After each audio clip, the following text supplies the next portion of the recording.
जब प्रश्न आ रहा है you must be born again, तो इसका अर्थ क्या है? इसका अर्थ ये है that you must be born again with Christ. जब प्रश्न आ रहा है you must be born again, तो इसका अर्थ क्या है? इसका अर्थ ये है that you must be born again with Christ. You must be born again with the spirit of Christ. आपको परमेश्वर के उस मसीह की आत्मा के साथ में नए सिरे से जन्म लेना जरूरी है। देखिए, आज की सुबह मैं आप लोगों को बहुत अच्छे से इस चीज को बताना चाहता हूं कि many Christians today celebrate the birth of Jesus.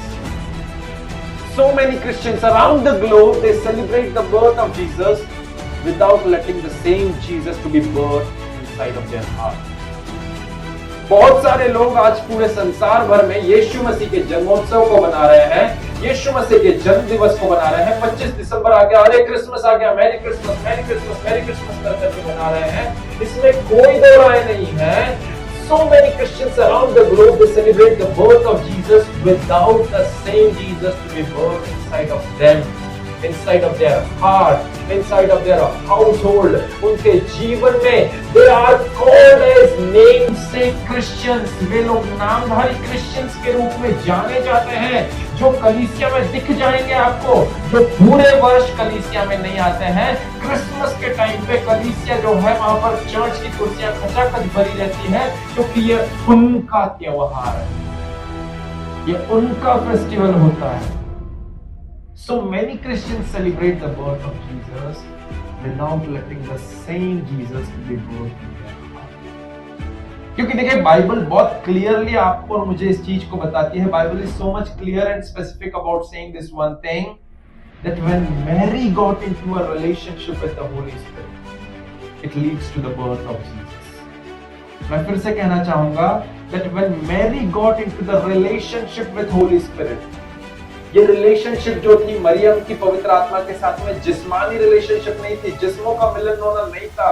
क्यों? क्योंकि पवित्र आत्मा स्वयं एक आत्मा है, उसके पास में शरीर नहीं है।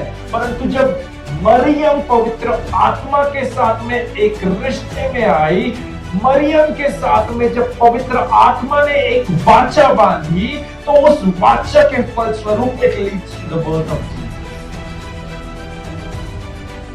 That is the same thing that can happen with you and I.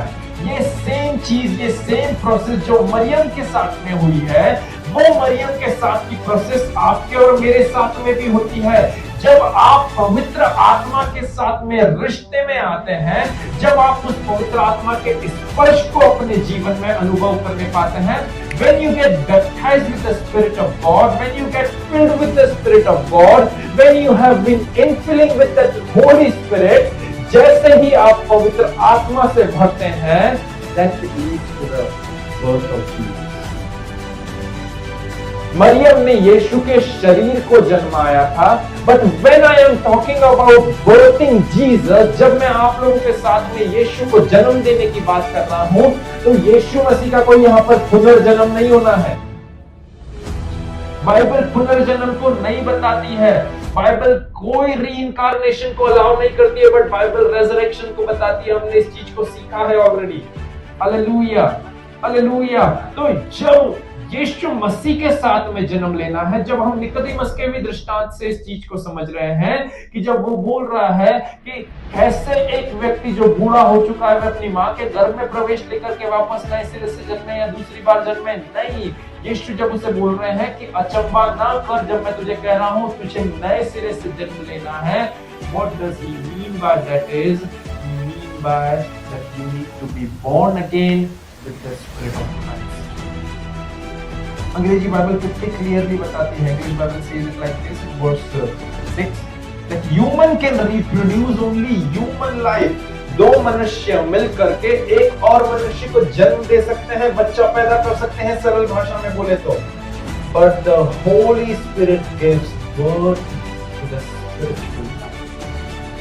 परंतु पवित्र आत्मा जो है, वो पवित्र आत्मा वो क्या करता है? वो जन्माता है। अंग्रेजी बाइबल बोल रही है कि पवित्र आत्मा के अंदर एक जन्माने की क्रिया, एक फंक्शनैलिटी है। दैट मीन्स यदि पवित्र आत्मा का स्पर्श आपके जीवन में नहीं है, you are still dead in spirit.